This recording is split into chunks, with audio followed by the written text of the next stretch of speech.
দিনটা ছিল 1941 সনের ঝড়ো ঝড়ো অথচ মুখ 7ই আগস্ট, যার বাংলা নাম 22শে শ্রাবণ। তখন সেই বয়স যখন মনের মাটিতে বড় বড় বৃষ্টির ফোঁটার দাগ পড়ে, সেই মাটিতে উদাসীন নির্মম কঠিন কোনো ধাতুতে ইমারত তৈরি করার কথা কল্পনাও করা যায় না। সেই বয়স, সেই সময় জানতাম তিনি কলকাতায় আনিত, চেতনা অচেতনার মাঝখানের চৌকাঠে অনিশ্চিত অবস্থায় আচ্ছন্ন। প্রতিদিন তার স্বাস্থ্য সমাচার সংক্রান্ত পত্রিকা বের হয়, আর তার উপর তখন হুমড়ি খেয়ে পড়ি আমরা, যারা দূরবাসী, আচার্য দ্রোণের একলব্য শ্রেণীর। কুয়াশা কেটে ফেটে মাঝে মাঝে যেমন কাঞ্চনজঙ্ঘার রৌদ্রাভ শুভ্র রূপ দেখা দেয়, তেমনি তখনও চলছে মুখে মুখে রচনা, প্রায় প্রত্যহ একটি। অবিশ্বাস্য সেই সব ঘটনাগুলির সাক্ষী তখনকার প্রভাতী পত্রিকাগুলির কয়েকটি সংখ্যা। আর অজ্ঞাত অগণিত আমরা কি তখনও সেই প্রত্যাশা করছি না যে পরমাশ্চর্য কোনো প্রত্যাবর্তন ঘটবে, কিংবা সত্যবানের মতো তারও প্রাণ প্রত্যার্পণে বাধ্য হবেন একালের সেই মৃত্যু অধিপতি? জীবন মরণের সীমানা ছাড়িয়ে কম্পিত পায়ে তিনি তো আগেও এসে দাঁড়িয়েছিলেন প্রান্তিক এক বিন্দুতে, কিন্তু ফিরেও তো এসেছিলেন আবার। ইতিহাস কি নিজেকে আবৃত্ত করতে পারে না? আবার পারে, হয়তো করে না। খবরের কাগজের বিশেষ সংস্করণে সেই অমোঘ সত্যটাকে শিরোধার্য করে বেরিয়ে এসেছিল রবি অস্তমিত। মুহূর্তে সব কাজ থেমে গেল। কলকাতা শহর উপচে পড়ল রাস্তায়।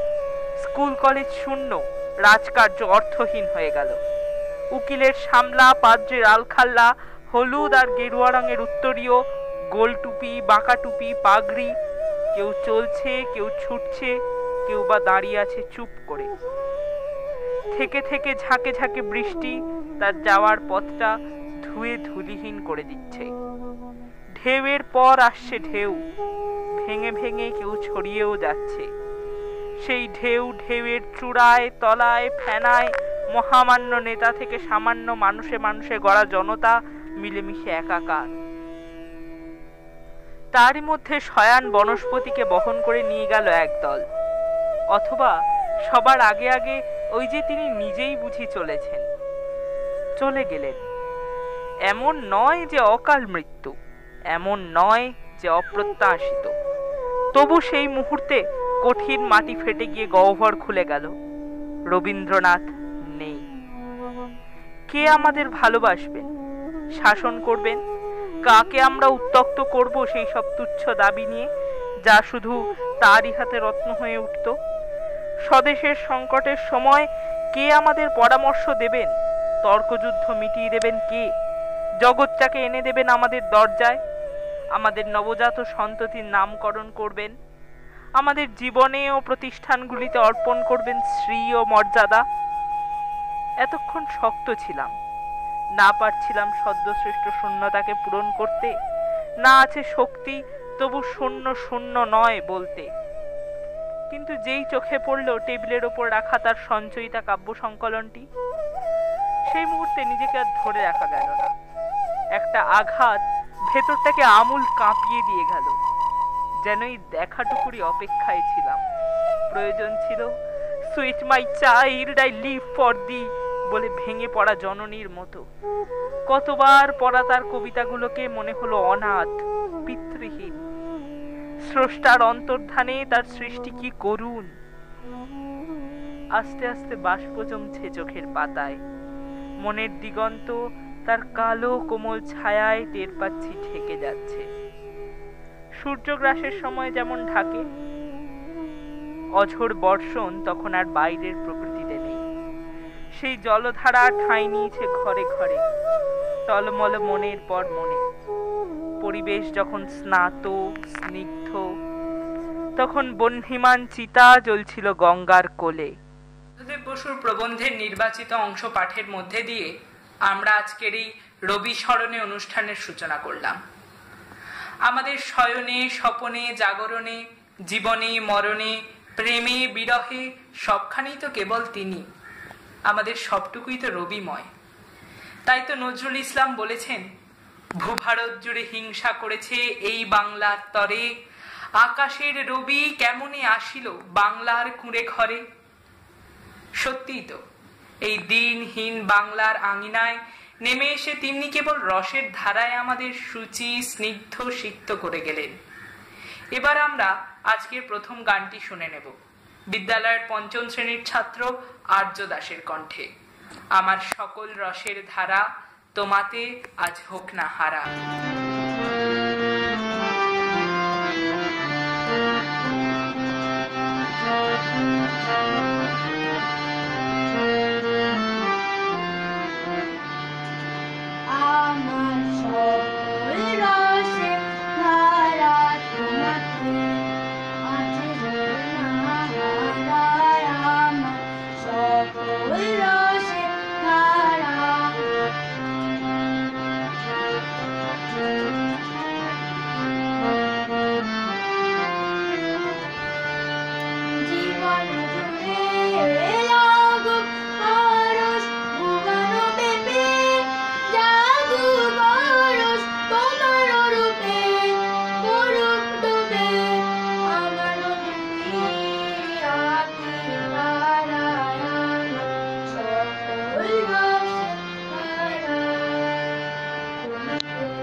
অসাধারণ একটা গানের মধ্যে দিয়ে আমরা আজকের অনুষ্ঠান শুরু করলাম।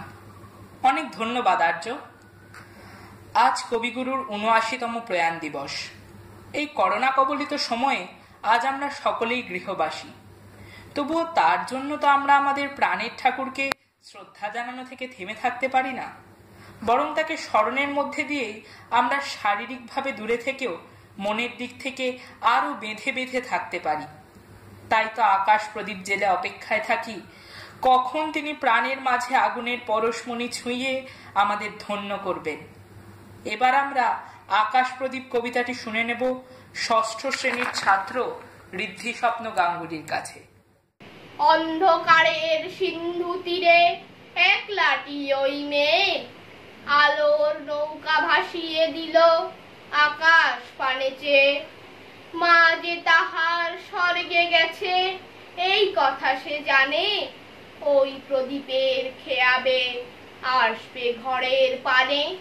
পৃথিবীতে অসংখ্য লোক, অগণ্য তার পথ, অজানা কত দেশ আছে, অচেনা পর্বত। তারই মধ্যে স্বর্গ থেকে ছোট্ট ঘরের কোণ, যায় কি দেখা যেথায় থাকে দুটিতে ভাই বোন। মা কি তাদের খুঁজে খুঁজে বেড়ায় অন্ধকারে, তারায় তারায় পথ হারিয়ে যাই শূন্যের পারে। মেয়ের হাতের একটি আলো জ্বালিয়ে দিল রেখে, সেই আলো মানে বেচিরে অসীম দূরের থেকে। ঘুমের মধ্যে আসবে ওদের চুমু খাবার তরে, রাতে রাতে মা হারা সেই বিছানাটির পরে। অনেক ধন্যবাদ ভাই ঋদ্ধ স্বপ্ন, খুব ভালো হয়েছে। আমরা তো হামেশাই বলি, মানে আর কি তার লাইন ধার করে তাকেই বলি, তুমি রবে নীরবে হৃদয়ে মম।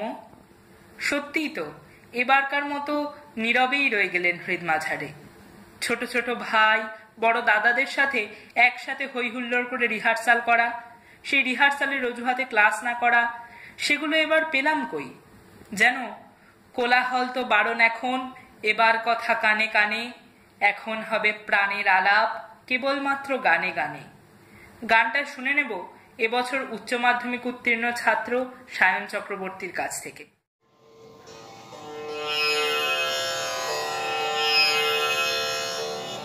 কোলাহল তো বারণ হলো, এবার কথা কানে কানে, এখন হবে প্রাণের আলাপ, কেবল মাত্র গানে গানে। কোলাহল তো বারণ হলো, রাজার পথে লোক ছুটেছে, বেচা কেনার হাঁক উঠেছে। রাজার পথে লোক ছুটেছে, বেচা কেনার হাঁক উঠেছে। আমার ছুটি অবেলাতে দিন দুপুরের মধ্যখানে, কাজের মাঝে ডাক পড়েছে, কেন যে তা কে বা জানে। কোলাহল তো বারণ হলো, মোর কাননে অকালে ফুল উঠুক তবে মঞ্জুরিয়া, মধ্যদিনের মৌমাছিরা বেড়াক মৃদু গুঞ্জরিয়া। মোর কাননে অকালে ফুল উঠুক তবে মঞ্জুরিয়া, মধ্যদিনের মৌমাছিরা বেড়াক মৃদু গুঞ্জরিয়া। মন্দ ভালোর দ্বন্দ্বে খেটে গেছে তো দিন অনেক কেটে, মন্দ ভালোর দ্বন্দ্বে খেটে গেছে তো দিন অনেক কেটে। অলস বেলার খেলার সাথে এবার আমার হৃদয় টানে, বিনা কাজে ডাক পড়েছে, কেন যে তা কে বা জানে। কোলাহল তো বারণ হলো, এবার কথা কানে কানে, এখন হবে প্রাণের আলাপ, কেবল মাত্র গানে গানে। কোলাহল তো বারণ হলো। আমি সায়ন চক্রবর্তী, বিরাটি হাই স্কুলের প্রাক্তনী। 2020 সালে করোনা ভাইরাসের প্রবল সংক্রমণের জন্য আমরা কেউই স্কুলে গিয়ে প্রতিবারের মতো রিহার্সাল করে খুব সবাই মিলে একসঙ্গে একটা অনুষ্ঠান উপস্থাপনা করার কোনো রকম সুযোগ যখন পেলাম না, তখন বাড়ি বসেই গঙ্গা জলে গঙ্গা পূজার মতো কবিগুরুর কথায় সুরে ওনাকে সামান্য শ্রদ্ধা জানানোর চেষ্টা করলাম। অসংখ্য ভুল ত্রুটি হয়েছে জানি, ক্ষমা করে দেবেন। অনেক ধন্যবাদ সায়নদা, বরাবরের মতোই অসাধারণ। তারকাদের নিয়ে আমাদের বরাবরই সমুদ্র সমান আগ্রহ, আগ্নেয়গিরি সমান উচ্ছ্বাস। বিশেষত তিনি যদি হন বিশ্ববিজয়ী, আবার এই বাংলারই মাটির মানুষ, তবে তো আর কথাই নেই। একেবারে রাশি রাশি ভাড়া ভাড়া প্রশ্ন জমা হয় মনে। তেমনি কবিতার ছন্দে কবি সুকান্ত ভট্টাচার্যের প্রশ্নগুলো আমাদের সামনে নিয়ে আসছে দশম শ্রেণীর ছাত্র অঙ্কন ভট্টাচার্য। অঙ্কন, শুরু কর। এক যে ছিল কবি সুকান্ত ভট্টাচার্য।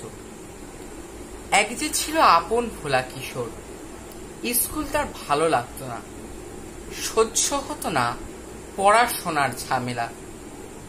আমাদের চলতি লেখা পড়া সে শিখল না কোনো কালেই, অথচ সে ছাড়িয়ে গেল সারা দেশের সবটুকু পাণ্ডিত্যকে। কেমন করে সে প্রশ্ন আমাকে করো না। বড় মানুষের মধ্যে গরিবের মতো মানুষ, তাই বড় হয়ে সে বড় মানুষ না হয়ে মানুষ হিসেবে হলো অনেক বড়। কেমন করে সে প্রশ্ন আমাকে করো না। গান সাধার বাঁধা আইন সে মানেনি, অথচ সে স্বর্গের বাগান থেকে চুরি করে আনলো তোমার আমার গান। কবি সে। ছবি আঁকার অভ্যাস ছিল না ছোট বয়সে, অথচ শিল্পী বলে সেই পেল শ্রেষ্ঠ শিল্পীদের সম্মান। কেমন করে সে প্রশ্ন আমাকে করো না। মানুষ হলো না বলে যে ছিল তার দিদির আক্ষেপের বিষয়। অনেক দিন অনেক বিদ্রুপ যাকে করেছে আহত, সেই একদিন চমক লাগিয়ে করল দিগ্বিজয়। কেউ তাকে বলল বিশ্বকবি, কেউ বা কবিগুরু। উত্তর দক্ষিণ পূর্ব পশ্চিম চারিদিক করল প্রণাম। তাই পৃথিবী আজও অবাক হয়ে তাকিয়ে বলছে, কেমন করে সে প্রশ্ন আমাকে করো না। এ প্রশ্নের জবাব তোমাদের মতো আমিও খুঁজি। বেশ, আমরা তাহলে চেষ্টা করব সেই আপন ভোলা কিশোরের সব প্রশ্নের উত্তর খুঁজতে। বর্তমান পরিস্থিতিতে আকাশে বাতাসে সর্বত্র ছড়িয়ে রয়েছে মারণ বীজ। নিঃশ্বাসে বিষ, বিশ্বাসে বিষ, সবার মনেই সন্দেহ, একরাশ চাপা আতঙ্ক। কিন্তু সেই আতঙ্ক থেকে কি কেউ মুক্তি দেবে না? কোনো নীলকণ্ঠ কি সকল বিষ আপন কণ্ঠে ধারণ করে আমাদের স্বস্তির বাণী শোনাবে না? আশ্বাস দেবে না, ধ্বংস নয়, মৃত্যু নয়, নয় বিচ্ছেদের ভয়, শুধু সমাপন। এবার আমরা বিদায় কবিতাটি শুনে নেব অষ্টম শ্রেণীর ছাত্র রক্তিম মিত্রর কণ্ঠে। ক্ষমা করো, ধৈর্য ধরো, হোক সুন্দরতর বিদায়ের ক্ষণ।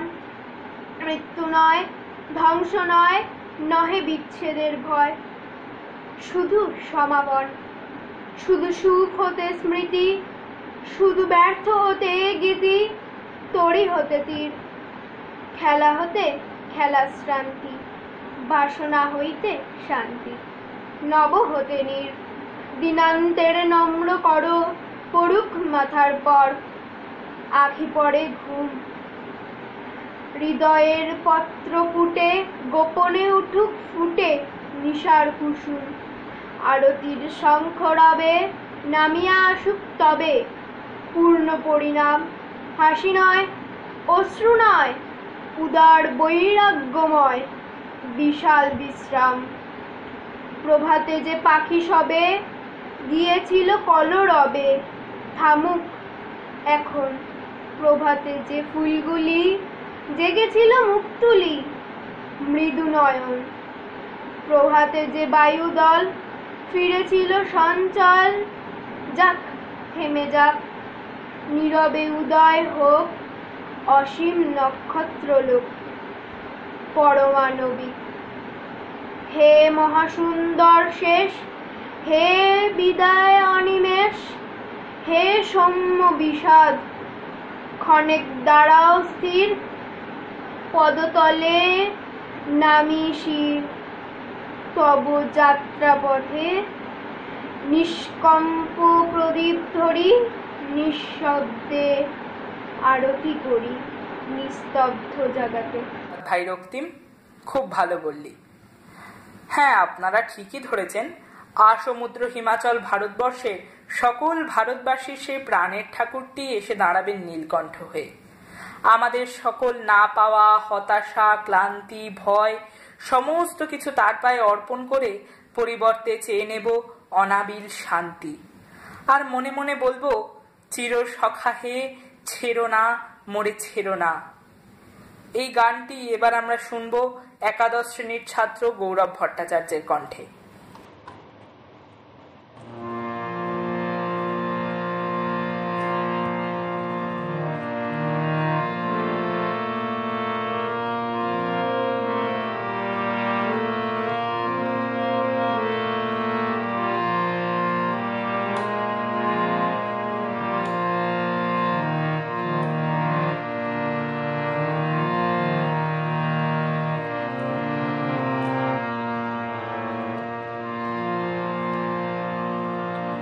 চিরসখা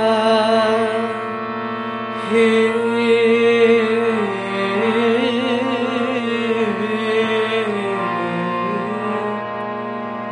ছেড়ো না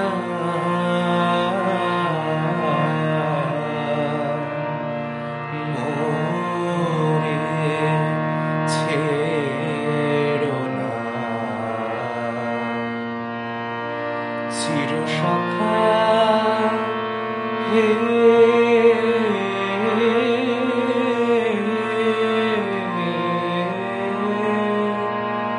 ছেড়ো না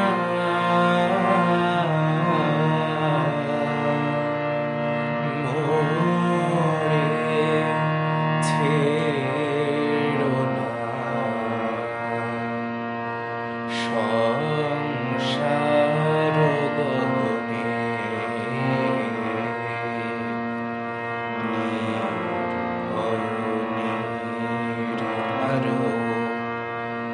নির্জন সজনে সঙ্গে রহো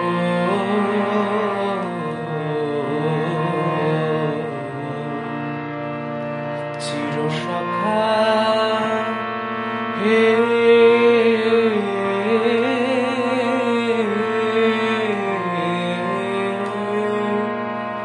ছেড়ো না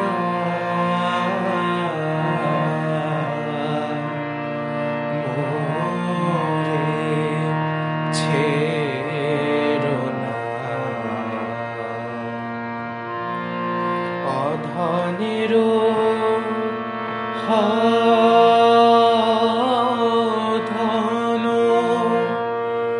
অনাথেরও নাথ হে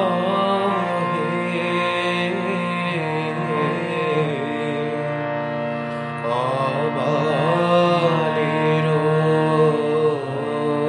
বল অধনেরও ধন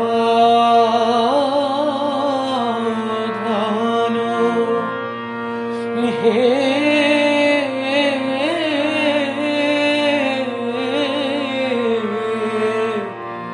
অধনেরও ধন অনাথেরও নাথ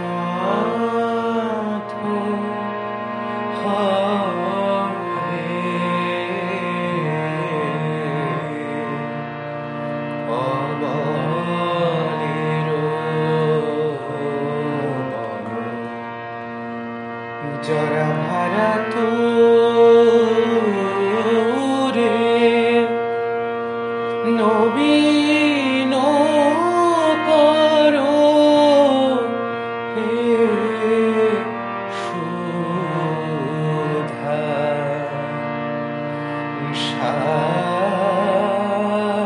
সাগর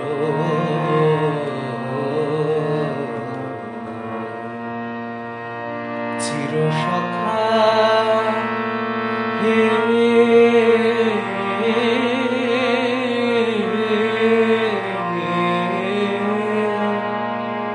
ছেড়ো না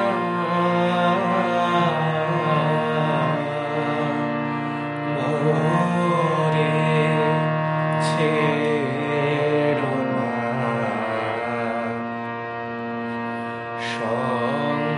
সংসার গগনে নির্ভয় নির্ভর নির্জন সজনে সঙ্গে রহো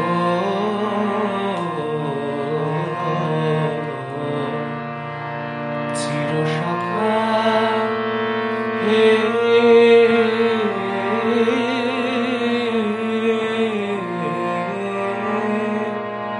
ছেড়ো না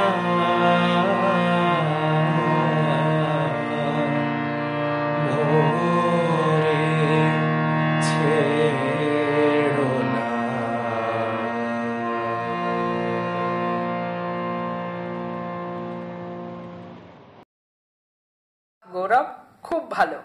এতক্ষণ আমি শুধু মন্ত্রমুগ্ধের মতো শুনছিলাম। অসাধারণ। যতই আশঙ্কার কালো মেঘে আকাশ ঢেকে যাক, দিগন্তে যত রকম অশনি সংকেতই ঘনিয়ে উঠুক না কেন, তার প্রতি আমাদের বিশ্বাস হারালে চলবে না। তিনি তো বলেইছেন, তবু বিহঙ্গ ওরে বিহঙ্গ মোর, এখনই অন্ধ বন্ধ করো না পাখা। এবার আমি আপনাদের দুঃসময় কবিতাটি আবৃত্তি করে শোনাবো। ওহো, আমার পরিচয়টাই দিতে ভুলে গেছি। আমি বিরাটি হাই স্কুলের দ্বাদশ শ্রেণীর ছাত্র অরুণাভ চৌধুরী। হ্যাঁ, এতক্ষণ আপনারা যথেষ্টই বিরক্ত হচ্ছেন আমার ওপর, ভাবছেন এই অর্বাচিন্তিত কেবলই এসে সুর আর ছন্দে বাঁধা এত সুন্দর অনুষ্ঠানটার তাল ভঙ্গ করছে। তাই আর কথা না বাড়িয়ে আমি শুরু করি। কবিতা দুঃসময়, কবি রবীন্দ্রনাথ ঠাকুর। যদিও সন্ধ্যা আসিছে মন্দ মন্থরে, সব সঙ্গীত গেছে ইঙ্গিতে থামিয়া, যদিও সঙ্গী নাহি অনন্ত অম্বরে, যদিও ক্লান্তি আসিছে অঙ্গে নামিয়া, মহাশঙ্কা জপিছে মৌন মন্তরে, দিক দিগন্ত অবগুণ্ঠনে ঢাকা, তবু বিহঙ্গ রে বিহঙ্গ মোর, এখনই অন্ধ বন্ধ করো না পাখা। এ নহে মুখর বনমর্মর গুঞ্জিত, এ যে অজাগর গরজে সাগর ফুলিছে, এ নহে কুঞ্জ কুন্দ কুসুম রঞ্জিত, ফেন হিল্লোল কল কল্লোলে দুলিছে, কোথারে সে তীর ফুল পল্লব পুঞ্জিত, কোথারে সে নীর কোথা আশ্রয় শাখা, তবু বিহঙ্গ রে বিহঙ্গ মোর, এখনই অন্ধ বন্ধ করো না পাখা। এখনো সম্মুখে রয়েছে সূচির সর্বরী, ঘুমায় অরুণ সুদূর অস্ত অচলে, বিশ্বজগৎ নিঃশ্বাস বায়ু সম্বরী, স্তব্ধ আসনে প্রহর গণিছে বিরলে, সবে দেখা দিল অকুল তিমির সন্তরী, দূর দিগন্তে ক্ষীণ শশাঙ্ক বাঁকা, ওরে বিহঙ্গ রে বিহঙ্গ মোর, এখনই অন্ধ বন্ধ করো না পাখা। ঊর্ধ্ব আকাশে তারাগুলি মেলি অঙ্গুলি, ইঙ্গিত করি তোমা পানে আছে চাহিয়া, নিম্নে গভীর অধীর মরণ উচ্ছলি, শত তরঙ্গে তোমা পানে ওঠে ধাইয়া, বহুদূর তীরে কারা ডাকে বাঁধি অঞ্জলি, এসো এসো সুরে করুণ মিনতি মাখা, ওরে বিহঙ্গ রে বিহঙ্গ মোর, এখনই অন্ধ বন্ধ করো না পাখা। ওরে ভয় নাই নাই স্নেহমোহ বন্ধন, ওরে আশা নাই আশা শুধু মিছে ছলনা, ওরে ভাষা নাই নাই বৃথা বসে ক্রন্দন, ওরে গৃহ নাই নাই ফুলসেজ রচনা, আছে শুধু পাখা, আছে মহানভ অঙ্গন, উষা দিশাহারা নিবিড় তিমির আঁকা, ওরে বিহঙ্গ রে বিহঙ্গ মোর, এখনই অন্ধ বন্ধ করো না পাখা। আপনারা যে জিনিসটা শুনতে একেবারেই অপছন্দ করেন, একঘেয়ে একটানা ভাষণ বা বক্তৃতা, সেটা বেশ সচেতনভাবে এই অনুষ্ঠানে বর্জন করার চেষ্টা করা হয়েছে। কিন্তু গল্প শুনতে তো আপনাদের আশা করি কোনো আপত্তি নেই। তো চেনা রবীন্দ্রনাথের অচেনা একটা ঘটনা এবার আমরা শুনে নেব বিদ্যালয়ের প্রাক্তন ছাত্র সায়ন্তন চক্রবর্তীর কাছে। রবীন্দ্রনাথ তার কবিতার নাম পরিবর্তন করলেন, তাও কিনা 1 বছর পর। বেশ কৌতূহল হচ্ছে, কিন্তু ব্যাপারটা বরং কথা না বাড়িয়ে শুনেই নেওয়া যাক। নমস্কার, আমি সায়ন্তন চক্রবর্তী, বিরাটি হাই স্কুলের প্রাক্তন ছাত্র। প্রাক্তন বলতেই কিছুদিন আগেই প্রাক্তন হলাম, উচ্চ মাধ্যমিক পরীক্ষা দেওয়ার পর। পড়তাম দ্বাদশ বিজ্ঞান, মানে শেষ বছর ছিল দ্বাদশ বিজ্ঞান। তো আজ 22শে শ্রাবণ, ইংরাজি 7ই আগস্ট। ইংরাজির থেকেও বাঙালিরা বাংলা সালটা আজকের দিনে বেশি করে মনে রাখে, কারণ আজ 22শে শ্রাবণ ভানু সিংহের মৃত্যু দিবস। মৃত্যু দিবস হলেও রবি ঠাকুর যা দিয়ে গেছেন বাংলাকে, তাতেই আর্ধেক বঙ্গ সমৃদ্ধ। আর সেই মর্মেই বহুদিন ধরে ইনফরমেশন গ্যাদার বা তথ্য সংগ্রহ করে একটা অভিনব ইন্টারেস্টিং ঘটনা তুলে ধরতে চাই, রবীন্দ্রপ্রেমীদের কাছে যা একটা খনির মতো। বিষয়টা আর কিছুই নয়, বিষয়টা হলো রবীন্দ্রনাথ ঠাকুরের কবিতার নামের পরিবর্তন।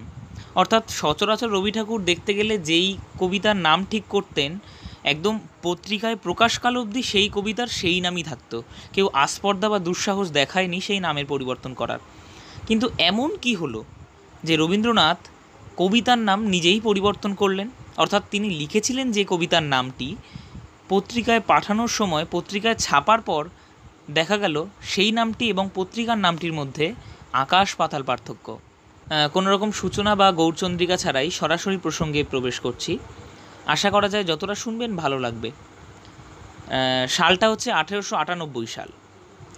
সেই সময় এপ্রিল মের মাঝে ভারতী পত্রিকা প্রকাশ হলো। সেই ভারতী পত্রিকায় প্রকাশিত হলো রবীন্দ্রনাথের 1 বছর আগে লেখা একটি কবিতার পরিবর্তিত রূপ। কবিতার পরিবর্তিত রূপ বলতে কবিতাটা ঠিক কোথায় পরিবর্তিত হলো না, নামে, অর্থাৎ নামকরণে।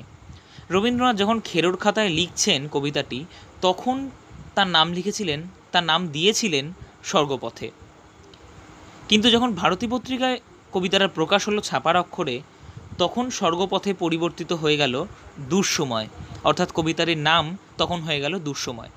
সচরাচর রবীন্দ্রনাথের চারিত্রিক বৈশিষ্ট্য সম্পর্কে যদি আমরা একটু জানি, তাহলে জানবো এরকমটা করেন না। অর্থাৎ যেই কবিতার নাম তিনি স্থির করেন, পত্রিকা ছাপার অক্ষরে প্রকাশ অবধি সেই নামেই কবিতা থাকে। তো এই পরিবর্তনটা কেন হলো? এ এক আশ্চর্য সমাপতন। আগে ছিল স্বর্গপথে, পরে হলো দুঃসময়, অর্থাৎ আকাশ পাতাল পার্থক্য। এই ঘটনার নিহিত যে ঘটনায় আছে, অর্থাৎ এই ঘটনার পিছনে একটি ইতিহাস আছে, সেই ঘটনা জানতে হলে আমাদের আরও আগে যেতে হবে। অর্থাৎ 1872-এর মধ্য গ্রীষ্মে ডেঙ্গু জ্বরের প্রকোপ বাড়ায় ঠাকুরবাড়ি সহ বহু সম্পন্ন পরিবারই কলকাতা থেকে দূরে বাগানবাড়িতে আশ্রয় নিয়েছিল, নিজেদের বাগানবাড়িতে।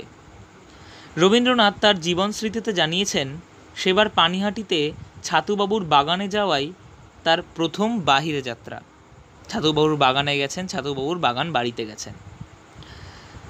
তবে 1898-এর মহামারীর সময় ঠাকুরবাড়ির সদস্যরা তখন কলকাতাতেই আছেন। রবীন্দ্রনাথও 22 এপ্রিল শান্তিনিকেতনে রথীন্দ্রনাথের উপনয়ন সেরে 25 এপ্রিল ফিরে এলেন কলকাতায়। তার সেইবারের কলকাতা আসা সম্পর্কে জন্মভূমি পত্রিকাতে লেখা হলো, রবীন্দ্রনাথ শান্তিনিকেতনে ছিলেন এমন সময় তথায় সংবাদ পৌঁছিল কলকাতায় প্লেগ আসিয়াছে। প্লেগের খবর পেয়ে উচ্চবর্গীয় অন্য সব কলকাতাবাসী শহর ত্যাগ করেছেন।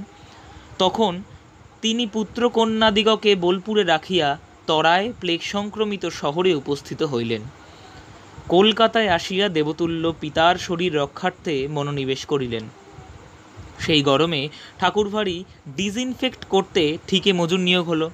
এবার বোঝার সুবিধার্থে, অর্থাৎ শ্রোতাদের বোঝার সুবিধার্থে যে আমি কী নিয়ে আলোচনা করতে চলেছি, আর দুটো বিষয়, সেই দুটো বিষয়ের জানতে গেলে আমাকে কবিতাটা জানতে হবে, অর্থাৎ দুঃসময় কবিতাটা। তো আমি যেটুকু বিষয় নিয়ে কথা বলবো, তো ওই কবিতাটারও সেইটুকু অংশই আমি পড়ে শোনাচ্ছি। যদিও আবৃত্তি শিল্পী নই আমি, ক্ষমা জ্ঞান না করে শুনবেন। রবি ঠাকুরের প্রয়াণ দিবস, শুভ যাই হোক, রবি ঠাকুরের দিবস। তো রবি ঠাকুরের কবিতা দিয়েই গঙ্গা জলে গঙ্গা পুজোর মতো চেষ্টা করছি। কবিতাটা পড়ছি। ভারতী পত্রিকায় দুঃসময় বেরিয়েছে। যদিও সন্ধ্যা আসিছে মন্দ মন্থরে, সব সঙ্গীত গেছে ইঙ্গিতে থামিয়া, যদিও সঙ্গী নাহি অনন্ত অম্বরে, যদিও ক্লান্তি আসিছে অঙ্গে নামিয়া, মহা আশঙ্কা জপিছে মৌন মন্তরে, দিক দিগন্ত অবগুণ্ঠনে ঢাকা, তবু বিহঙ্গ ওরে বিহঙ্গ মোর, এখনই অন্ধ বন্ধ করোনা পাখা। এই যে কবিতাটি শুনলেন, যেটুকু পড়লাম সেটুকুর মধ্যেই আমি আলোচনা করছি। তো এই নিয়ে রবীন্দ্র বিশেষজ্ঞ জগদীশ ভট্টাচার্য বলছেন, সন্ধ্যালগ্নটি পাখির জীবনে সুসময়, কেননা সেটি তার নীড়ে অর্থাৎ বাসায় ফেরার লগ্ন। এই সুসময়েই দুঃসময়ে দেখা যায়। কেন? যখন তার বিপরীতটি ঘটে, অর্থাৎ নীড়ে ফেরার বদলে আকাশে ওড়ার আহ্বান আসে, তখনই তার কাছে দুঃসময়। জগদীশবাবু এখানে উন্মোচন করেন কবির অনুভূতিতে সৌন্দর্য চেতনার আহ্বান। আর আমরা লক্ষ্য করি অদ্ভুতভাবে ঠিক তখনই কলকাতায় এমন এক দুঃসময় উপস্থিত হলো ঘরে ঘরে, যাতে ঘরে ফেরার থেকে আত্মরক্ষাই বহু চর্চিত হতে থাকলো। সময়টা 1898-এর মে।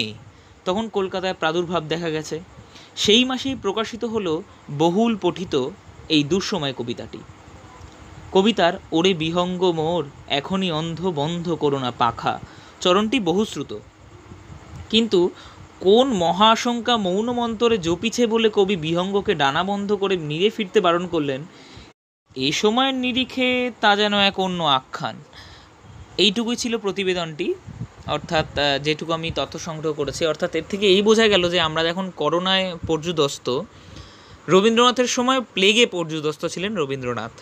অর্থাৎ সেই প্লেগে পর্যুদস্ত হওয়া সত্ত্বেও তিনি কবিতা লিখেছেন, এবং কবিতার লেখার সঙ্গে সঙ্গে যেটা হয়েছে, প্লেগের প্রাদুর্ভাব যেখানে লক্ষ্য করা গেছে, রবীন্দ্রনাথের কবিতাতেও সেই রোগের প্রাদুর্ভাব লক্ষ্য করতে পেরেছি আমরা এইভাবে। অর্থাৎ যে কবিতার নাম ছিল স্বর্গপথে, সেই কবিতার নাম পরিবর্তিত হয়ে দাঁড়ালো দুঃসময়।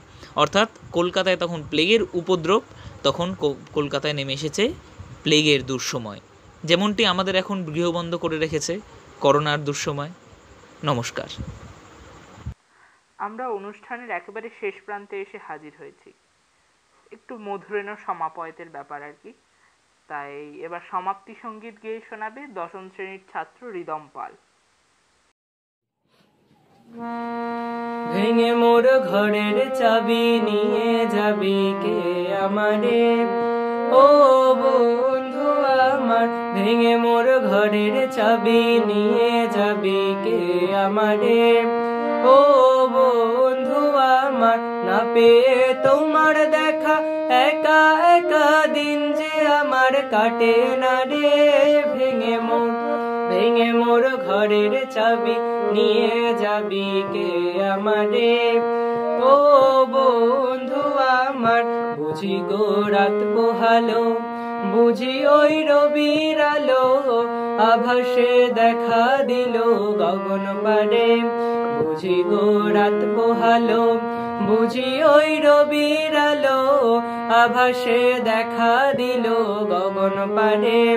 সম্মুখে ওই হেরি পথ, তোমার কি রথ পৌঁছবে না মোর দুয়ারে।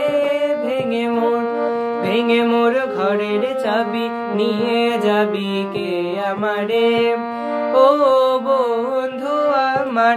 আকাশের যত তারা চেয়ে রয় নিমেষারা, বসে রয় রাত প্রভাতের পথের ধারে। আকাশের যত তারা চেয়ে রয় নিমেষারা, বসে রয় রাত প্রভাতের পথের ধারে। তোমারই দেখা পেলে সকল ফেলে ডুববে আলোক পারাবারে।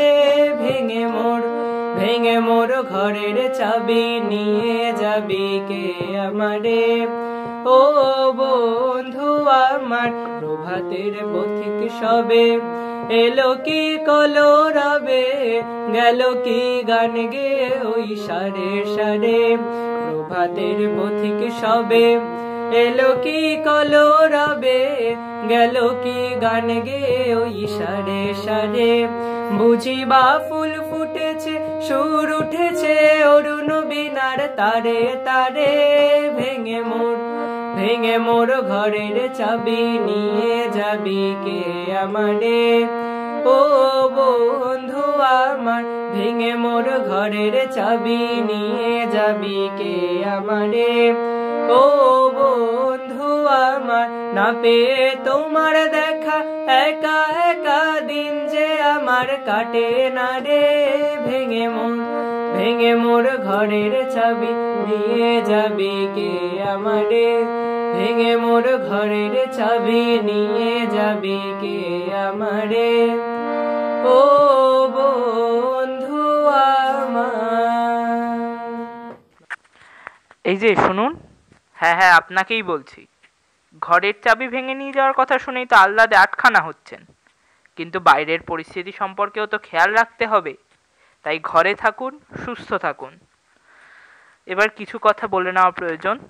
প্রথমেই আমি আমার কৈফিয়ত দেব যে আমি সব ক্ষেত্রে হয়তো ভিডিও করে আমার অনুষ্ঠানটা পাঠাতে পারিনি, বা আমি যে অংশগ্রহণ করছি সেটা পাঠাতে পারিনি। তার জন্য আমি আন্তরিকভাবে ক্ষমা প্রার্থী। সেক্ষেত্রে কিছু যান্ত্রিক গোলযোগের জন্য এই সমস্যাগুলো তৈরি হয়েছে, পারলে আমাকে ক্ষমা করবেন। আর এবার আরেকটা যেটা কথা বলার, এই পুরো অনুষ্ঠানটা আপনারা যে দেখতে পাচ্ছেন তার জন্য সবচেয়ে বেশি কৃতিত্ব এই দ্বাদশ শ্রেণীর ছাত্র সৌম্যজিৎ চক্রবর্তী। ও সমস্ত অনুষ্ঠান, মানে আমরা তো শুধু রেকর্ড করে বা ভিডিও করে পাঠিয়ে দিয়েই খালাস হয়ে গেছি, কিন্তু ও সেগুলো সমস্ত এডিট করে মানে জুড়ে পুরো একটা অনুষ্ঠান দাঁড় করিয়েছে। সেজন্য ওর জন্য কিন্তু একটা হাততালি প্রাপ্য। আর শিক্ষক শিক্ষিকাদের কথা আলাদা করে কি বলবো, তারা তো অবশ্যই সাহায্য করেছেন এবং সাহায্য করবেনও ভবিষ্যতে, সেই আশা রাখি। আর আরেকটা কথা, যে আমার যে মানে আমি যে দুঃসময় কবিতাটা আবৃত্তি করে শোনালাম, সঙ্গে যে ছবিটা আপনারা দেখলেন সেটাও এঁকেছে বিদ্যালয়ের প্রাক্তন ছাত্র অম্লান দত্ত, সেই জন্যও তাকে অসংখ্য ধন্যবাদ। আমাদের অনুষ্ঠান তাহলে আজকে এই পর্যন্তই। শুভরাত্রি, সবাই ভালো থাকবেন।